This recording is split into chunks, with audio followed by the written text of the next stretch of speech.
when you say plastic surgery, everybody thinks, okay, you like silicone implants and Right. duck lips, but Right. that's not Right. it. That is Yeah. not it. Hey, Christopher, the podcast Life as a.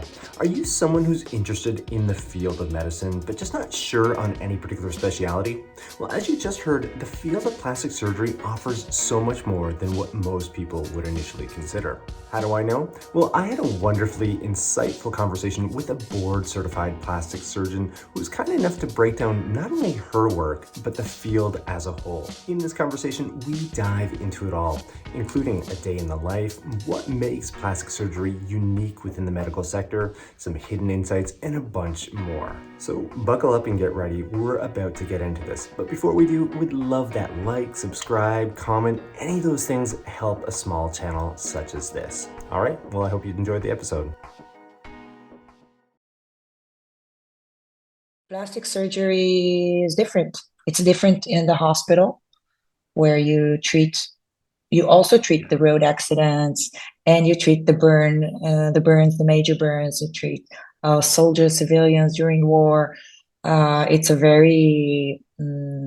it's very high on adrenaline.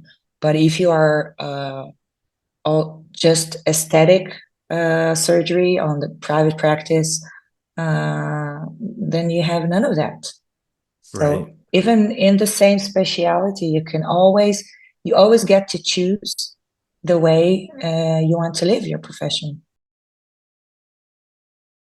One of the things that I've come to understand in researching about this field that you're within, being a plastic surgeon, is this blend of, certainly science, extreme technical know-how, knowledge, but then also this notion of art. And I have you on record as noting the power of the combination of all these factors and how it can ultimately transform lives. And we kind of touched upon this right at the beginning of the conversation, but maybe you could add on a little bit more to this, because I think this is what really, at least my impression, of what distinguishes the work of a plastic surgeon as opposed to maybe some other specialties within medicine.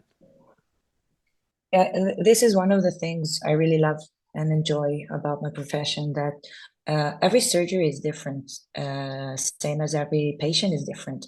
So it's very difficult if you are more of an engineer type of person. We like to differentiate plastic surgeons into engineers who take they prepare everything to the minimal details. They take the angles and they measure everything. And we have the artsy plastic surgeons. They just draw all over the place. They make a lot of mess in the operating room or when they work in the clinic. I myself am I'm a mix, but I'm more of an artsy plastic surgeon. It's I have my plan, but then I have to feel it. So if I'm too engineering, I don't really enjoy my results so much, even it's very precise. It's also a thing that you need to feel. So we as a general plastic surgeons, we enjoy very much music in the operating room. We need to have good vibes in the operating room. Yeah. Wow. I really like that. I have to say that the ortho guys also have music, but I may listen to Adele and they would Yeah. listen to the Rolling Stones or something like Okay. that. But Yeah. you need to be focused, not only on the medical details, Yeah. but you need to feel it. I don't know how to Yeah. explain it, but you need to see where it's going. Well, yeah, I think that's accounting for that artistic aspect of that work, is because Yeah. you've got to be channeling something, and you have to be getting yourself into the zone. Yeah, I do understand what you're Yeah, saying here, and it's just and you do need to get your patient in the zone, because I think that consultation in other specialities may be a lot more easy. Like if you have um, a special kind of problem, then um, there's one solution or two solutions, and the solution could be surgical technique, which is that you have to go 1, 2, 3, 4, 5, and the operation is done. Plastic Yeah. surgery, it's not like that, because even if we do breast reduction, Hmm. what size do we want to go? How do we want it to look afterwards? You need to feel your patient, Yeah. and you need to look at your patient, and you need to absolutely feel the vibe of your patient and understand what they're asking you, because Mm. sometimes they don't know themselves. So you need to watch the appearance, the way they speak, their style, their lifestyle, and then you can adjust your technique so it would be appropriate for that special kind of patient. And that could be Yeah. challenging, but Yeah.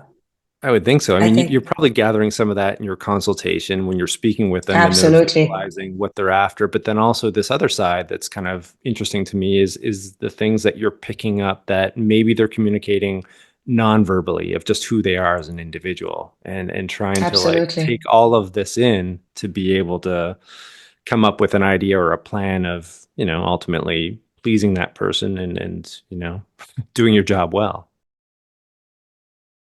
So basically, the morning could be counseling in the hospital, in the clinic, the hospital's clinic, where we get to see patients before and after surgery.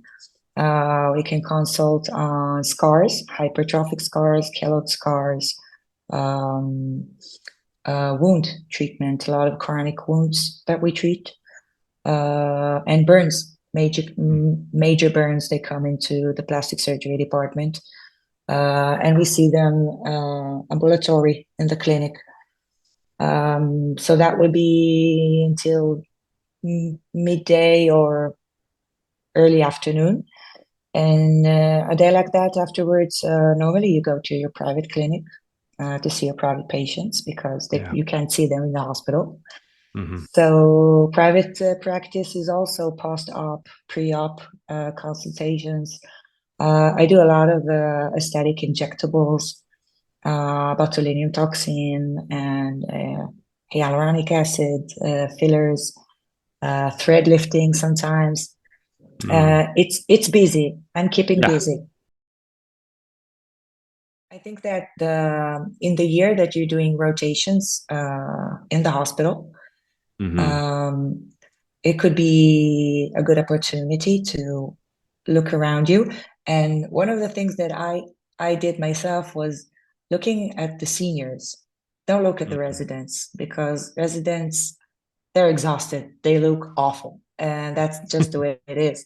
Yeah. But you need to look at the seniors and try to understand if that's the life that you want for yourself. And I have Mm. to say that for me, the surgeons, they were filled with life. They were Yeah. happy, they were smiling, they were Yeah. intense, everything's full with adrenaline. Yeah. And I said, okay, so this is my crowd. I Yeah. feel good Yeah. here. One last question here. I know I've Yeah. taken quite a bit of your time here, and I know you've already spoken to this point in different ways. And centered on any direct advice that you'd be giving to somebody who is sold on this field, like this is where I want to do, this is what I want to do. I want to get into plastic surgery. Do you have any direct advice to somebody like that? Just do it. I think that it's considered very high specialty, very difficult to get in residency, to get a spot. Uh, don't let anyone tell you what you can or cannot do. If you want to do it, just go and do it. Okay, well, I hope you found that episode to be useful in your quest to learn a little bit more about the field of plastic surgery. Now, I do encourage you to listen to the full-length audio version. There we dive into a bunch more, including Dr. Halperin's pathway into the field, how tech is influencing it all, plus more in the way of rewards, insights, challenges, even options, as well as direct advice. And again, you can find this wherever you pod. All right, well, I will have another video coming for you very soon, so keep your eyes open for that. Until next time, we'll see ya.